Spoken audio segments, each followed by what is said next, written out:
I can't see the camera because I don't have my glasses on me right now, but that's fine. Hello and welcome back to a new video. I filmed this exact video last year, 2 days ago last year, so I thought maybe we could film this again this year and then just see how our tastes, my taste evolves. See how your taste evolves. I'm not gonna waste this makeup. I'm not gonna waste the hair. I'm gonna have like a hair sticking out because I can't see, and then it's gonna annoy me, and then I'm gonna have to refilm this.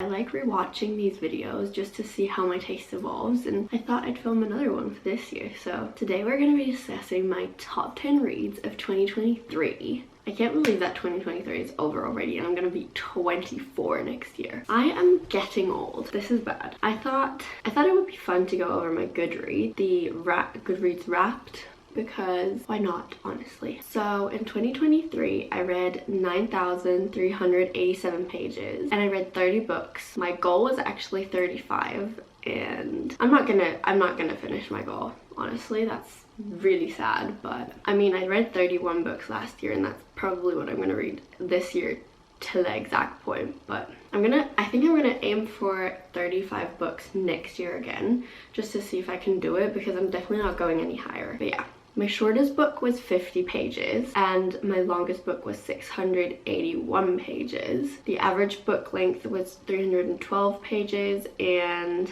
my most shelved book was The Housemaid by Frida McFadden, and my least shelved was Beach Rivals. I did not like this book whatsoever, so that makes sense. My average rating is 3.7. I know that my average rating last year was 3.9, so it definitely went down, and I know that I rated books way more harshly than I did last year's. And then my highest rated on Goodreads is The Ballad of Never After. Understandable. And it tells me there are still 6 days left, you can do it.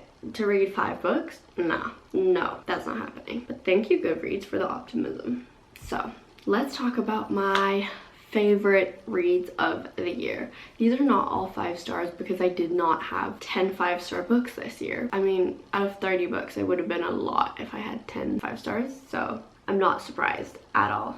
The first book I'm going to talk about today is It's Not Summer Without You. This is actually the second book in the Summer I Turned Pretty series. I read both of them this year. I haven't read the third one yet though, but I wanted to read the 2 first books before I watched the first season of the Summer I Turned Pretty. So that's why I read both of them this year. I really enjoyed them. I really didn't think I was going to enjoy them because these are YA books, and they're basically about, I mean, everyone knows what they're about, but if you don't, they're basically about the family, 2 families that meet at one of the family's beach houses, vacation houses, and you basically follow the story of their summers as like a whole group, and there's a lot of found family and maybe also tragedy and romance. So it really gives you all the feels, even though it is YA. Well, even though I'm not bashing YA, but I typically don't like YA at all, so I was very surprised. But just talking about It's Not Summer Without You, I gave this book 4 stars, and I don't know why, because everyone's favorite book is definitely the first one, but I preferred the second one to the first one. The second one is definitely, the first one leaves you on cliffhanger, and the second one is definitely way more sad. Without spoiling anything, I'm just gonna leave it there, but I liked the depth that this book had, and I don't know, maybe I was just also because I knew the characters and I was more into the series, I liked it better. I definitely really enjoyed the second book,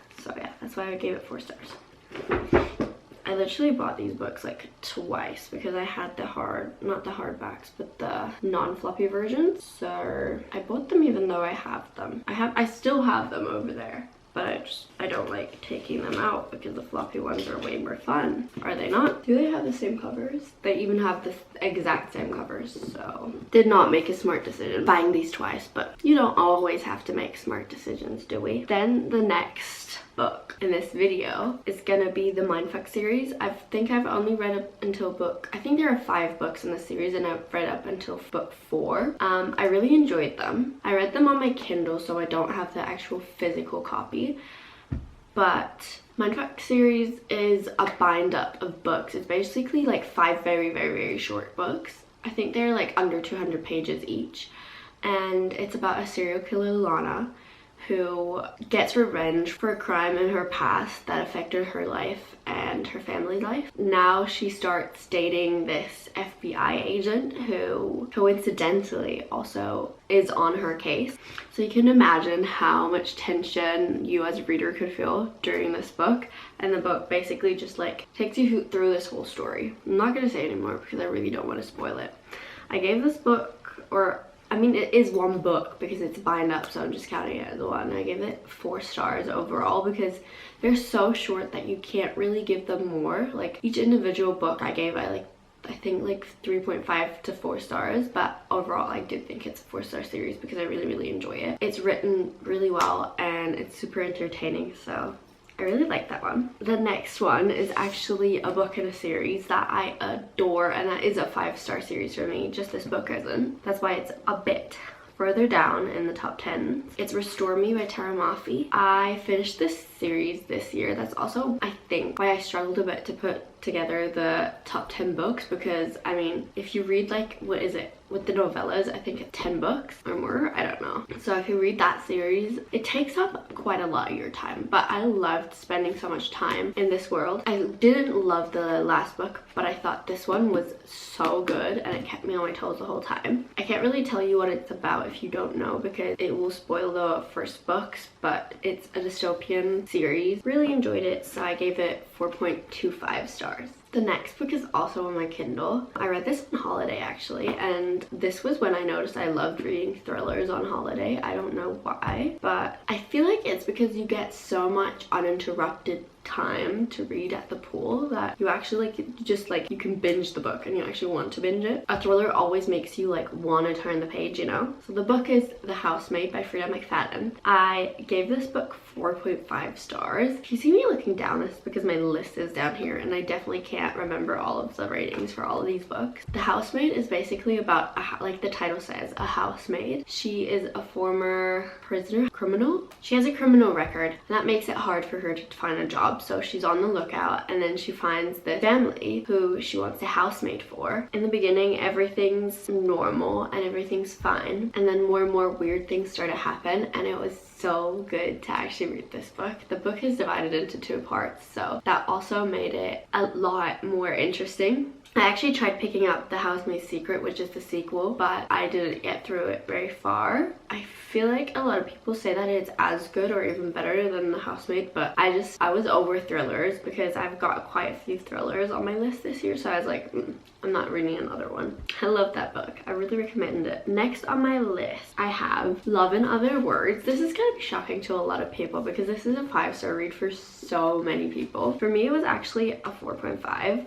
I feel like I made a video. Yes, actually, I made a video with this book, reading Sarah Caroli's 5-star reads, or recommendations, not 5-star reads. I feel like I said that I'm giving it 5 stars as well, but upon reflection, it's just not a 5-star for me. I loved it. I mean, 4.5 is such a good rating, so I definitely loved this book so much, but it just isn't a 5-star for me. Maybe it's also because I've read so many books before this one, and if I would have read this book earlier on in my reading journey, it would have had like a bit of a nostalgic aspect to it, but I don't know. It's just not a 5-star, but it's really good. I love the themes of the books, and I love the second chance romance. I'm normally not a huge second chance romance girly because I don't believe. Can you even say you don't believe in second chance? I'm not the biggest believer in second chance, so when I read a second chance book, I'm like, it just doesn't sit too right with me. But this one was really well done. I love the way this was done. If you want more in-depth thoughts and my feelings on this book, definitely go watch the video I filmed about this book. It's a whole reading vlog. I'll pop it in the info card if you want to watch it. So good. The next book on my list is Icebreaker by Hannah Grace, the UCMH series. I believe that Hannah Grace just brought out, well, just a couple of months ago, brought out Wildfire. Is that the name of the book? Is that about a hockey player as well? Let me just look that up. I need to find that out right now because I am in my hockey romance era. I am reading one right now, and I'm honestly quite sad that I'm not filming this video a bit later because I feel like I would have put that one in my top 10. It's Consider Me by Becca Mack. I think that's her name. Let me check that. That's not good. Yeah, Becca Mack. It's so good. I love it. So maybe that would have been in here as well if I was filming this video a bit later. But yeah, let me just find out what the book is about. Is this about the people in this book? I don't know the people Aurora and Russ. Russ does ring a bell. I feel like Russ was in this book as well. Okay, so the description says nothing about hockey, but the reviews kind of give off the vibe that it is hockey. So maybe I'll have to pick that up after then. Oh, I actually love the formatting of this book. So back to this book. I gave it 4.5 stars. Yeah, I gave this book 4.5 stars, and it's basically about a figure skater and an ice hockey player. They have to start sharing the ice rink because something happens, and something also happens to her ice skating partner. So Nate, what is his name again? I believe I talked about him. Why do I feel like I talked about this book in the last top 10 books? I feel like I have, because I think I like had 10 pages left, so I put it in January. Oh my god, this is a repeat. Whatever. I like this book. Let's just put it in here as well. Nate ends up helping Anastasia and training with her as a figure skater. I really love this book cover, honestly. It's so pretty. But I feel like this is the independently published one because it doesn't have a publishing agency on it. That's so much cuter because I love the formatting of it. Whatever. The ones that I've seen in the bookstores with the wildfire is like actually from a publisher, and I don't love it as much. Whatever. Yeah. Gave this book 4.5 stars. I shouldn't talk about this book so long because got it in my last wrap up as well. Next book is actually another thriller. Rock, Paper, Scissors by Alice Feeney. And I started reading this book after I heard Sarah Caroli rave about this book nonstop, and especially this author as well. I haven't read any more of her books, but I do have 2 of hers at home. So if I ever want to pick that up, I definitely can, and I definitely will. I love this thriller. This was the first thriller after, I think, Silent Patient that I gave 5 stars. I think I read it in one day. It was so good, and I literally didn't want to stop. And the plot twist, I did not guess it. I loved it. So 5 stars. Then the next book is actually another thriller, and it was The House Across the Lake by Riley Sager. The first half of this book, I wanted to DNF it. I really did. But then the second half of this book, it was so good. First, I gave this, I think, 4.75 or so, but then I had to bump it up to 5 because I could not stop thinking about this book, and I still think about this book to this day. The plot twist, some people say that the plot twist was a cop-out. I don't think it was a cop-out. I think it was genius. I did think about it very early on, but then the author just like led me in all of these false directions, and I was like a little dumb lamb following the wolf, and I literally believed everything he said and the false tracks that he led me into. So I was actually really surprised when this ended the way it ended. To this day, I recommend this book to all of my friends that actually ask me because it's such a good book. I give it 5 stars. Next, I have The Ballad of Never After. I actually read the whole series this year. Don't mind that I have this one and the small one and then these 2 and the big ones, but you have to take them as they come. I only put The Ballad of Never After on my list because I think I gave Once Upon a Broken Heart 4.5 stars and A Curse for True Love 4.75. I was obsessed. This as a whole is a 5-star series for me. Yeah, the second one's the only one that was actually 5 stars. I love Jax so much. Jax is actually like one of my absolute favorite main characters or favorite characters of all time in a book. I definitely love these. I loved the fairy tale aspect of them. I loved that it was a fantasy that I actually could understand. After reading this, I understand the hype that fantasy gets because it's just the fantasy aspect here, the fairy tale aspect just adds like a whole nother dimension to a book that sometimes romances lack. I love this one. So this series is definitely one of my top reads this year. 5 stars. And then, oh my god, last but not least, my absolute favorite book of this year, feel like people can guess it, is Magnolia Park by Jessa Hastings. This book is literally, it's described as Gossip Girl, but in London, set in London. It's so true. This feels like you're watching Gossip Girl. This feels like you're reading Gossip Girl, but you're watching it. It's like, the descriptions are so good. I was so invested with these characters. I cried multiple times. I have not read any other books in the whole series. I have all of them up there, but I'm just too scared because this is a masterpiece. I love this one so much. I love this book so much that I've been scared to actually start the other ones because people say that they cause you pain, and I don't want that. So I definitely am gonna read them as soon as I actually get over my fear. This was my favorite book of the year, and it's definitely like a 6-star read. I loved it so much. I can't even pick them all up, can I?